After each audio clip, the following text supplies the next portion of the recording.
strong instinctual territorial instinct system, except that we don't have it as physical territory. We now, with humans, have an intellectual territory in the sense of this is my home territory intellectually. And so people in that religion are not part of my territory. They're outside. They are those kind of things that we want to bark at. People who are a different color, skin, they're not our people. They come from some other territory. And so those are the kind of people we bark at. All right. So now we're understanding that this stuff about racism and greed and holding things together, as well as going along to getting along, all of these things that we do are instinctual. Hmm. Instinctual, which means that we need to have a pretty hefty frontal cortex or a human part of the brain that we would call the source of wisdom to override these instincts because these instincts are quite dangerous. But the instincts kept us alive as a species. So you can think of these instincts as something like the automatic pilot on an aircraft. That's interesting. It looks like that the video started over again. Um, so the automatic pilot on an airliner will make the job of the pilot very easy. He can go to sleep and the airline just goes right along. But it can go into a mountain, it can go into turbulence, it can go into a flock of birds, it can hit another airplane. There's all kinds of things that the automatic pilot is not capable of managing. And so if the pilot wakes up and takes control of the airplane, he's going to have to control the whole airplane. He can't just have half automatic pilot. No, if he's going to have to manage the pitch and the roll and the yaw and the attitude and all of that by himself now.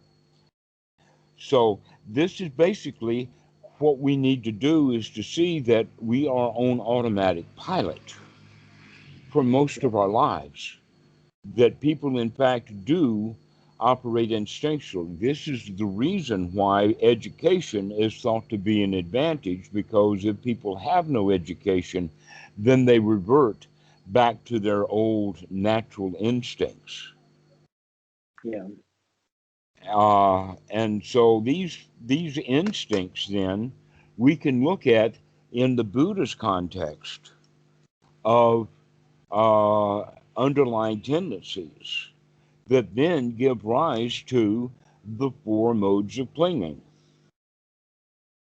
Now, the best part about that is that there's only four modes of clinging, which are these four instincts. And if we wake up and are not clinging to these four instincts, then we are human. But if we cling to one of these four modes of clinging, then we'll wind up in a woeful state. These woeful states are actually analogies that come out of the old Hinduism. One of the analogies is to be in hell, reborn in hell. That's one of the destinations to be reborn in. But we look at hell in the sense of anger, frustration, anxiety, and that you can see the hell quality of it is because when we're angry, is we cannot tolerate the situation. And so it's a hell state. We'll do anything to get out of it. Another of the woeful states that associate with the four modes of clinging um, is what we would call grasping and clinging to materialism, which we can look at. Sorry. which we can look at as greed. Right? We want things. We want to hold them. We want to cling to them. We want to hang on to things. Why? Because we think wrongly that our material possessions will either one make our life easier or it will protect us. Yeah. So our materialism then, when it is a woeful state, is basically the term is used for a preta or a hungry ghost. And the pictorial is that it's like a huge pot with a tiny little hole, and that hole is the mouth, and that the preta keeps sucking through that hole trying to get what it wants, but it never feels like it has got enough. It's never filled up. Mm. Right? This is when we get into the mode of living that we call life sucks. Why does life suck? Life sucks because we keep sucking. If we would stop sucking, then life wouldn't suck. Why do we keep sucking? It's because it's instinctual to keep sucking, to keep wanting, to keep grabbing a hold of things. And this comes out of that procreation instinct. And one of the things that we want to grab hold to for men is a girl. We think that we can be safer and secure or whatever if we've got another human being that we can grasp onto and own. And in fact, we generally have great big ceremonies to prove that I own her. I bought her from her daddy, and I had to give him a television and a motorbike and 3 acres of land. And so she's mine. Okay, this is the whole idea of marriage from the get-go, is ownership of property. And that a whole lot of stuff about, especially in the United States, have to do, almost all of our laws have to do with property, ownership and control of property, which is instinctual. This is called the Preta. So we have the hell world and the Preta. Another woeful state is called the animal state. Well, the animal state actually comes right out of the nesting instinct, that we go along to get along. We herd together. We do what we're told to do. The children are told to go to school and do their homework and all of that, and no child wants to do that. And so we, as an adult, we get into the position of looking at things as duty, in the sense that if you do your duty, you can get along. And if you don't do your duty, you're going to get thrown out of society. You're going to be an outcast. You're going to get thrown out. And so this woeful state of being an animal then comes out of the instinct of the nest or the herd. And you'd be surprised at how often that actually affects your own behavior of doing what's expected of you from society. And then the last one is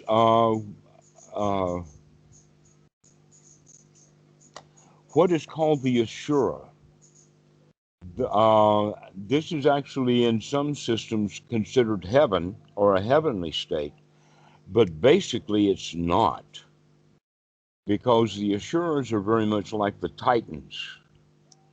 That in fact you can see the word shore, and what you recognize is that the Asuras are warriors who are afraid to go to battle, all dressed up and no place to go.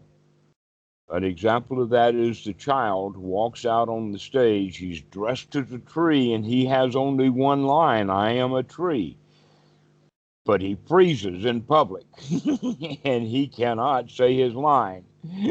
All right. So, performance in public and being around others um, has to do with feeling like we're invaded. This is that territorial instinct. And you can basically you can imagine it in the phrase of all dressed up but afraid to go. And so now we have these basic deep feelings of fear, and that fear then brings rise to, in fact, anger. The bottom of anger is almost always fear. Uh, if someone's really angry because they've lost something, and then their mate or someone in the family locates it and says, "Here it is." Now he's no longer angry because he doesn't have that underlying feeling of loss and fear, etc., like that.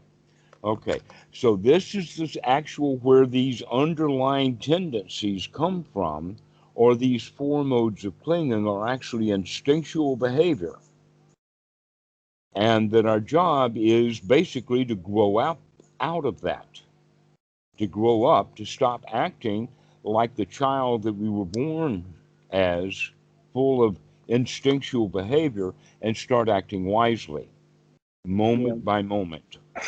Okay, so these four modes of clinging, there's another point to that, and that is that in Western Buddhism, they have the kind of an idea. They use the word attachment, as if all attachments are somehow bad. You've heard that, I'm sure. Don't attach to things, right? Yeah. That's not the teaching of the Buddha. In fact, there are suttas. One of them in particular, the name of it is One Fortunate Attachment. And I can give you a whole lot of things that are really valuable, wholesome, and worthy of attaching to. You could almost go so far as to say that we should, in fact, attach to the wholesome and to not attach to the unwholesome. Well, all of these four modes of clinging are all unwholesome ways of doing things. So if we can begin to recognize that our thought patterns are bound up with our feelings, and our feelings are bound up with the body, that we're an integral whole system here, and that our thoughts will, in fact, create feelings, but our feelings and our moods will affect our thoughts. Yes. Yeah, I see that. Okay, this is in fact step 8 of Anapanasati, which is kind of an advanced practice, but to see the relationship between our thoughts and our feelings. Yeah. Because our thoughts and our feelings uh, interconnect with each other at that level of hindrance. Mm. An example of that is when one is sick, then the hindrance of tiredness will come. Another example of that would be um, in a debate. They have a rule about ad hominem attack, in which means that the debater cannot attack his opponent, that he can only attack the topic of conversation, because they know that if you can attack someone, then their instinctual feelings will come up, and that will interfere with their intelligent argument. Mm. Um, uh, Another example of that would be in a fighting situation, and the biggest joke about it is WWE, the wrestling. That before the wrestling starts, the guys get out and scream about how bad the other guy is. Do you know what I'm talking about? You Hmm. smile, so Yeah. I think you do. All right. So you can see that that's actually something that's natural in the sense of a real fight. If you can get your opponent all angry and frustrated and upset and whatnot, then he's not going to be able to perform very well. Yeah. Possibly the biggest one that I know of is the World Chess Championship of 1972 between Boris Spassky and Bobby Fischer.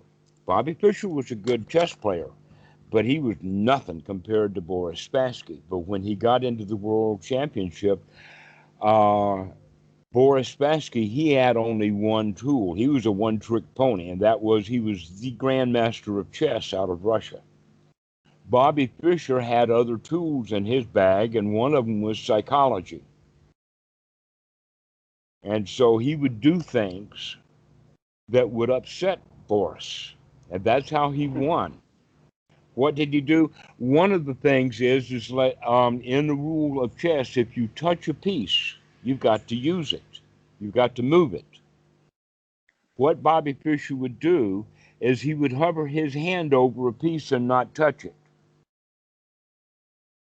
And he would hold his hand there while he was looking at all the rest of the board, and then he would move another piece, which completely confounded Spassky, because Spassky was expecting him to move the piece that he had his hand hovered over. Another thing that he would do is he would stand up and walk around while it was Spassky's move and stand right behind him. In fact, look right over his shoulder. Very intimidation. Invade his space. Just like Donald Trump did with Hillary Clinton in the debates. Right? Getting her discombobulated because he was literally stalking her while they were on stage together. All right. That's a really, really clear example now of this stage 8 of Anapanasati, of how the feelings affect the mind so that we can't think when we're feeling. Or that feelings will be the result of thinking. In other words, you can get yourself worked up. We do that a lot. I would go so far as to say that the Anapanasati can be summed up in this way. You talked yourself into feeling bad. Now it's time to talk yourself into feeling good. That we can, in fact, control our feelings with our thoughts. That we can, in fact, begin to have wholesome thoughts. And the wholesome thoughts that we have will then allow us to start feeling good. This is the quality of the Satipatthana. And so if we can remember to talk to ourselves into feeling good, that's actually a skill to be developed. And as it develops further, not only do we tell ourselves that it's okay and then we're having happy thoughts, but we begin to feel that way also. Yeah, to me that sounds like metta. Metta is the result. Right. Yeah. And I yet guess many you've been taught that. Metta is normally in our Western Buddhism, it's taught as a practice. Yeah. Well, I just used that. We talked about this last time, but I just used that as a, like, I understand that there's some, I don't know what the word is, misunderstanding between the language and the practice and what some people say metta is or what it isn't or whatever. But I understand that metta, when you say that it's the result, I understand what you're pointing towards. I just use that as like I use that as a placeholder for sort of describing the whole process of wholesome thoughts, of like purposefully cultivating wholesome thoughts in the mind to then give rise to the Brahma, any of the Brahma Vihara, or Metta, really, essentially. All right. Well, guess what? When you talk about the Brahma Viharas, we're actually talking about how does one who has a pure, happy mind, how does he relate to the world? Or what is it going to be like when the dry log is put back in the bog? Well, if it's on fire, then it's just going to be on fire. If it's on Well, fire enough, hopefully, right? That's the point. Well, actually, no. What we're looking at is that all of the concepts of metta have to do with, and in fact, they do have the 6 points of the compass, which you probably are familiar with. Yeah. In other words, you have the four north, south, east, west, plus above and below. And that the analogy is that to your side is going to be your family and your friends. In front of you are going to be the people that you deal with in business. The people behind you are there to stab you in the back. The people above you are court, priest, intellectuals, professors, that kind of people, whoever you put above you. And those that are below are like your servants or your hired hands, your that kind of thing, employees. And so these are the 6 stations. But the point that we're making here is that the Brahma Viharas have to do with how you're going to live in the world. The word Vihara actually means, and it's used a lot in the Pali. It's a Oh, verb, right. and the you can see um, the word V and Har. The word Har there, or Hara, is in fact where we get our word heart. And V means in the heart. So the Viharas, Brahma Viharas, would be like dwelling, or this is where we live, or this is how we stay. And so in Sri Lanka, they call the Buddhist temples there, they call them a vihara. In Thai, they call them wat, but the word wat is nothing but the word vihara shortened down. It's the word vihara with a meat cleaver. And so it's been chopped up. So that's, by the way, the letter V is not in part of the Thai language, that they have a W. So when you see the letter V, because many of the things in Thai came from originally German, so there is a road in Bangkok called Sukhumvit, except that it's not Sukhum, it's Sukhumvit, because they have the V sound is said like a W. So back to the idea then about the Brahma Viharas. The Brahma Viharas are that which we relate to as the outside world. So you could go so far then as to say the Brahma Viharas are our performance and then our play. The practice is something different. Um, there is, in fact, a sutta. Um, let's see, what number is it? Gosh, I've forgotten. I know it's in the Samyutta Nikaya in the 46, but I've forgotten the actual sutta number. Now, the 46 group is actually on the 7 factors of enlightenment, the Sambhojana. And yet this sutta is a metta sutta. And in this sutta, some monks run across some practitioners from another group. And that group says, come now, listen.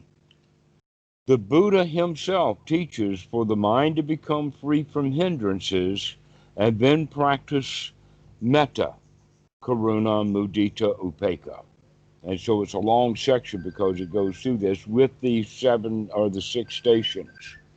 Uh, then they ask the question, or next they say, we too practice this. We practice removing the hindrances from the mind, and then we practice uh, metta and karuna, mudita, upekkha. And so then they ask the question, what is different between what the Buddha teaches and what we practice? So these guys didn't answer that question. They left and they went to the Buddha, and then they give that same big question again about after the hindrances are removed, then we practice metta with the 6 stations, and then all of that. What is the difference? And the Buddha makes a very, very particular thing about Uh, what is the cause or conditions? What is the apex? And what is the end of metta? And basically what he's talking about is that in the metta practice by itself, it does not have the seven factors of enlightenment, the sambojana, which means unremitting mindfulness, unremitting investigation, which both of those are missing. Maybe you could say that because the hindrances are not there, that you did some mindfulness and some investigation. Then followed by unremitting right effort becomes energetic, becomes easy. And with that, then comes great joy or piti. Now, piti in this sense is piti sukha. They're Yeah. together. And with that comes complete relaxation. With that relaxation, then comes upekkha. And with upekkha comes the mind that is completely organized and unified, the unified mind, ekasita. So the unification of mind, also known as sama area samadhi, or right organization of mind, is the ultimate, to where in the Brahma Viharas, no, it's actually upekkha is their top drawer. So let's look at upekkha for a moment. The way that I define upekkha is that it's like sea legs. Many people will call it balance, but um, I'll use the term sea legs Yeah. in the sense that the old captain of his large fishing boat can get from one end of that boat to the other without any incident, without any problems at all. But a landlubber who gets on that boat and he's at the bow, he can't get to the stern without having an episode or an event or an experience. One of the events he might have is banging into the wall. One episode he has might be that he has to grab a hold of the ropes. Another experience he might have is heaving over the side, or maybe even going over the side. Why? Because he doesn't have his ability to balance. He doesn't have his sea legs. And so we can think then of the upekkha is actually very difficult to get from just saying, may all beings be happy. Because those beings out there are like a ship at sea in a storm, a lot of turbulence. And so we can say that the Brahma Viharas are actually ways that we can put the actual practice of Anapanasati into practice with the world. Now, the Buddha says that Anapanasati is done or practiced for the fulfillment of the the The four foundations of mindfulness. Satipatthana. Pardon? That's what I said. The four foundations of mindfulness. Yes. And that the Satipatthana is practiced for the fulfillment of the seven factors of enlightenment. But if you look in the Satipatthana Sutta, it doesn't talk about the seven factors of enlightenment so much. It talks about the Four Noble Truths, and especially the Eightfold Noble Path. But when you understand that the Eightfold Noble Path is just a method, and the fulfillment of that method, in other words, when you're able to do those things, though, that's when they become factors of awakening. And that the key ingredient for the factors of awakening is unremitting. And this is an important word, unremitting. It doesn't mean that it's there all the time, it just keeps coming back. Mm-hmm. That's the way we want to look at sati. Number one is unremitting mindfulness. Can we keep coming back to it and coming back to it and coming back to it? Can Yeah. we keep investigating? Can Yeah. we can Go ahead. Well, I was just gonna say that. Yeah. No, it's. I'm sorry. I didn't mean to stop you. Okay. Yeah. So I have that. Like that. That experience. The experience of. I mean, I don't know if you want to say it's unremitting, but just the experience of sati for me, and like over my years of practice has changed, and just, but where it's at now, yeah, I just remember maybe a year or so ago that this sense of mindfulness shifting for me to where it was like something that I couldn't shake off. Like it became clear to me in awareness that it was still important to practice, but that mindfulness was just coming on its own, seemingly. Like it was just coming and coming back, and coming back, now coming back. yeah. And now I still try to, I mean, I don't know, I still try to strengthen it as much as possible, but there is this sense of,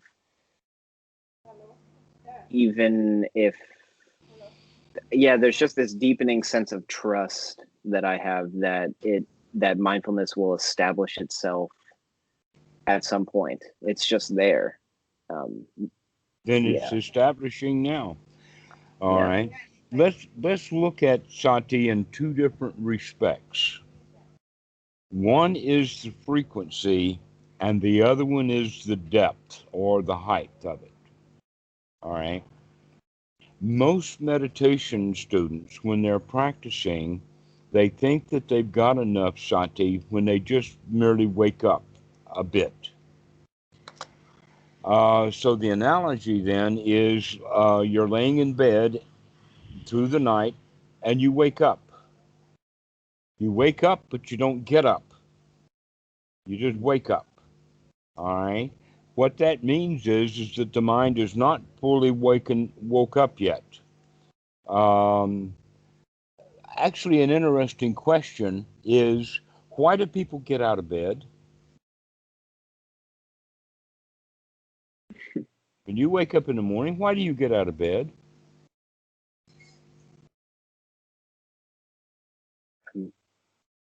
Because I don't know, because of dukkha, probably.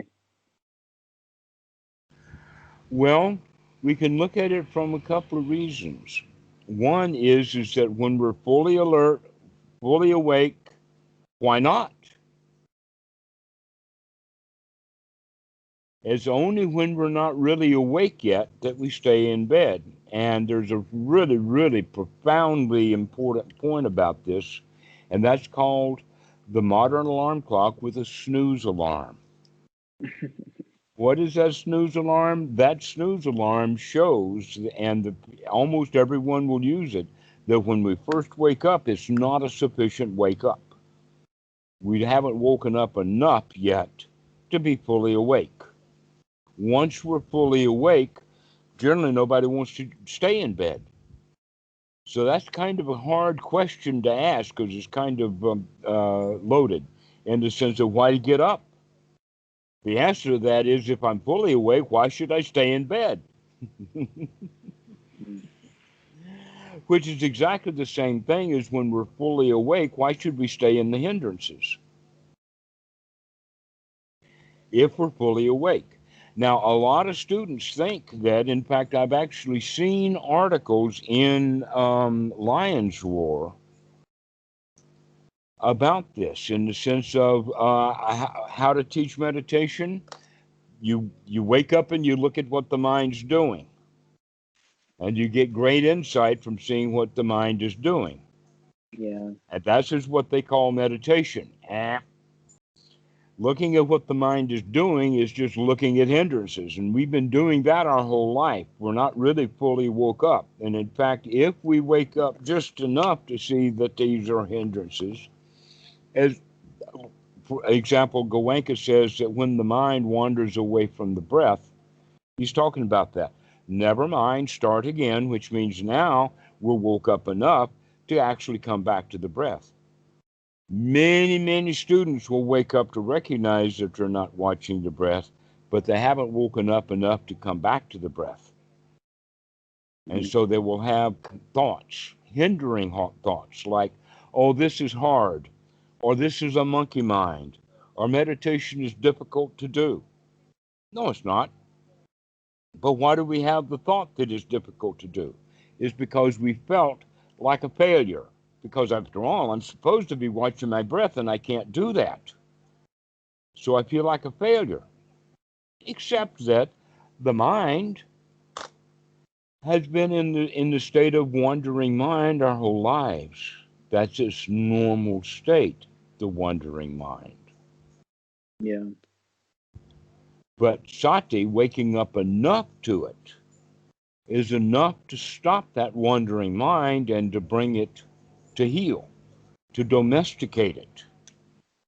To domesticate the mind, and how we do that is by tethering the mind to the breath, just like a tusker elephant is going to be trained by tethering it.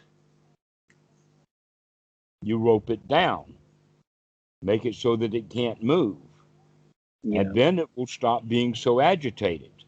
Okay, and the Buddha actually uses elephants as an analogy. One of them is in Sutta number 125. So the idea of the tusker elephant has to be tied down, Yeah, and if he's go ahead. I was gonna say that's been, I think I mentioned this to you in our last conversation. I don't remember, but I mostly practiced,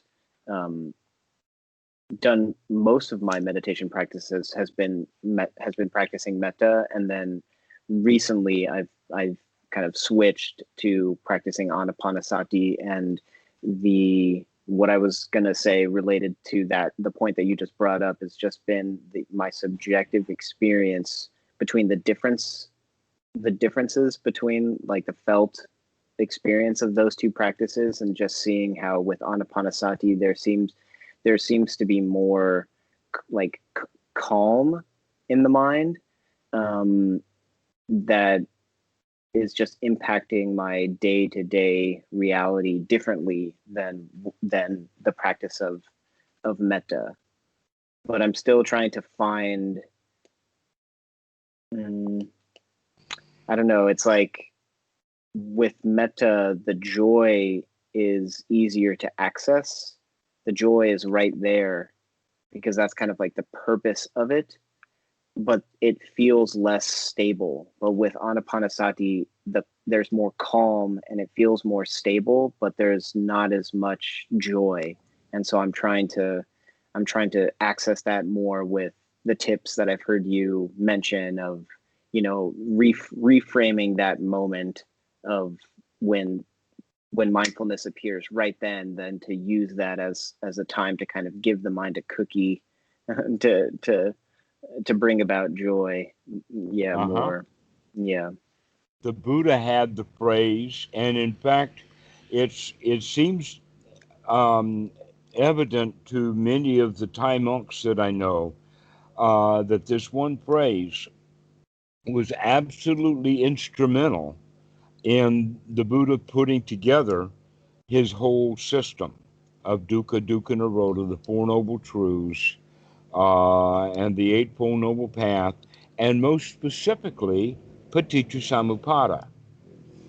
That you've probably And an heard of the origination. term. A dependent origination is actually a full on unpacking of the second noble truth. Yes.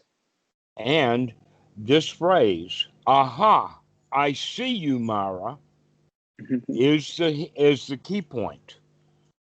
Okay, aha, I see you feelings, I see you thoughts. But by seeing these thoughts, we also separate ourselves from them. We Yeah. separate ourselves out. So if I'm angry and I'm asleep, then the anger owns me, and we use phrases like I'm angry, I'm frustrated, I'm upset. But when we have full on sati, that means that we do the investigation, we see what's going on, we recognize this is unwholesome, and we draw out. Yeah. And then we Right. say, aha, I see you. Yeah. Aha, I see you. Now that's a disassociation. Right. Yeah. Normally, we associate and think that my thoughts are me, my feelings are me. No. Yeah, I had a radical experience of this. Yeah, seeing this very clearly in my life. So that aha, I see you, Mara, is actually part of gladdening the mind. Aha, I'm waking up. Yeah. Aha, I can see what's going on. That's a major point then that will give the mind a cookie or gladden the mind. Okay. So metta, in its actual usage of the word, is how you treat others. How you treat others is with kindness. That in fact the often translated way of saying it is loving kindness. I'm quite willing to take an axe to that loving Yeah. because we don't need it. Why? Because almost always the love has to do with desire. It has to do with wanting something. I want your life to be good. I want you to be happy. I want you and you and you, may all beings be happy. But if I don't have happiness, then that is empty. And yet that's how we begin in the meditation retreats that I've been to, many of them, is you will use the phrase of many others is may all beings be happy. Yeah. Yeah, Uh, that's how I used to practice, but that's not how I practice metta anymore, really. I came across, I got really interested in metta about a year and a half ago, and on YouTube I came across Bhante Vimalaramsi. I know that you know him. uh, yes, I know him. yeah, but I've found his teachings to be very helpful and really shifted my perspective on practicing metta in particular, Hmm. especially at that time. Well, a lot of people like the concept. In fact, metta, um, it tends to fit with Christianity. People who come out of Christianity or are still in it, they really like the idea of metta. In fact, there was a bumper sticker that was quite common years ago, it was a quote from the Dalai Lama. And the quote is, "My religion is kindness." Mm. Yeah. Dalai Lama. All right. My But religion is kindness. Go ahead. well, I was just gonna say, but can't it be like, I don't know, I just want to make sure that we're not talking past each other Hmm. with the phrase or with using the word metta, because I when I've sometimes when I've listened to other talks that you've given with other people, Hmm. then Uh-huh. it seems like when you're describing this pitfall of metta, of it being magic or of it being kind of wishful thinking, that you're describing it to somebody that maybe doesn't have that, they don't have that perspective, or they have the perspective of it being just this wish. But for me, when I practiced that way for a long time, but then after kind of coming across Vimala Ramsey's teachings and then taking them on myself and really kind of troubleshooting what's actually going on here, then it settled. The practice became taking an image or taking something that instills metta within me, that instills, like, I'm just using the mind as a tool to bring up I've gladdening feelings. I've heard he uses puppies. Yeah, or something. But to me that feels like a wholesome thing to do, and is actually it. I mean, to me it seems like that's no different than what you're advising to do, of using wholesome, directing the mind towards wholesome thought to bring up gladness. and Mm-hmm. the end result is And metta. metta And would be one of the, if you had a box of items that did that, you could put metta as one of the objects in that box. hmm, Okay. That's an important point. Let's get back to the concept of kindness. okay, Because basically what we're looking at is that it's going to be pretty hard for people to be kind to each other if they're not able to be kind to themselves. If I'm ferocious with myself, I'm going to be ferocious with other people. yes, If I'm okay, so this really metta then is the result of our correct practice. And if you're saying, well, if I'm practicing metta in the sense of developing kindness within myself, I would say, okay, but that's just wholesome thoughts, including kindness. That we're actually referencing metta is how we treat other people. okay, yeah, I understand. I get what you're saying now, and that makes Okay. sense. And I think now I'm clear on what you mean. Yeah, I get that. Okay. So another way of saying it is instead of saying may all beings be happy, let's look at it as may I, may I be happy right now. Yeah. Let me be happy. Let me be content right now. How can I wish and hope for other people to be happy if in fact I don't have it? Hmm. So Yeah. let's skip forward past. Well, no, let's go ahead and do them in order. The number one would be metta. The number two would be karuna or compassion.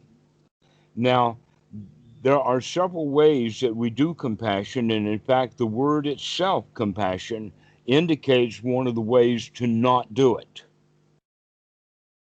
Look at the word Okay. compassion, and that means with passion.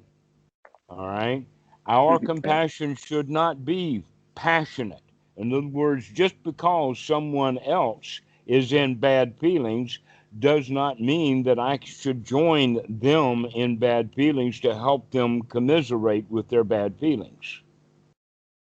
A clear example of that is a woman has just lost her son, and no one can console her. But one of the old men came in and says, you know, just last year I lost my son. And immediately they have a connection. She will say, if you've lost your son and I've lost my son, then you understand how I feel. But yes, he understands how she feels only because he feels that way too. Basically, what we're looking at is that real compassion has to do with wisdom in the sense of being able to see what's going on and to be able to do something correctly about it without having to join with them. An example of this then would be uh, if someone is in the ocean floundering and can't swim and is about to drown, does it make sense for you to jump into the ocean with them, tie your arm to their arm, and now you flounder there together? That's No. compassion. Yeah. Right. Okay. What you I want to understand be what you're able saying. to do is to send them a lifeline to Yeah. be able to see what's going on. So, in fact, you could go so far as to say then that right noble view is compassion because we're taking other people's points of view. We can see from various, many different ways of looking at things, we can see what's going on. The next one is mudita, which is the big one. And that is that when people are first taught about metta, they're told that you can find your joy from someone else. That if you are in competition with someone to get a job and they get the job, that it would be better for you to be joyful and happy and take them out to lunch or whatever like that. But if you're jealous, then that jealousy is going to interfere in your relationship. It's not a good idea to be jealous with your boss. All right. But that's not at all what we're getting at. In fact, that is the beginner's mentality. The old experts mentality is that we already are completely full of joy. We've got it. And that we cannot take that joy and give it to other people with a teaspoon. We need a steam shovel. We need a backhoe. We need a big shovel to keep shoveling the metta, or to shovel the joy, to keep giving the joy, that we're not going to, let us say, here's the really close example. The man is angry. He's watching television and he's angry at some president or another. And the young son, the meditator, walks into the room and tries to cheer up his dad, and his dad just gets more grumpy. And so the meditator just slinks off. Why? Because he doesn't have enough joy to manage his dad being all grumpy. But if he's going to practice mudita correctly, he's going to keep giving the joy and giving the joy and giving the joy until the grumpy old dad finally starts to vibrate in sympathetic joy with his son. If you are intending to cheer up someone who's angry, you can do it, especially if it's a close relative or someone that you know. Takes a little longer for a stranger, but you can get anyone. You can change their mind. You can change their method with your mudita if you've got it. And so this is another way of looking back. Oh, we actually need the Sambhojana. We actually need our own practice in order to actually do the Brahma Viharas. That's the problem with the Brahma Viharas is that they do not have, how to say it? It's full of good intention, but it doesn't have the power. It doesn't have the strength behind it. So our own personal practice is going to be the practice of getting that power, getting that strength, getting our own attitude up to snuff, so that then we can deal with the world joyfully.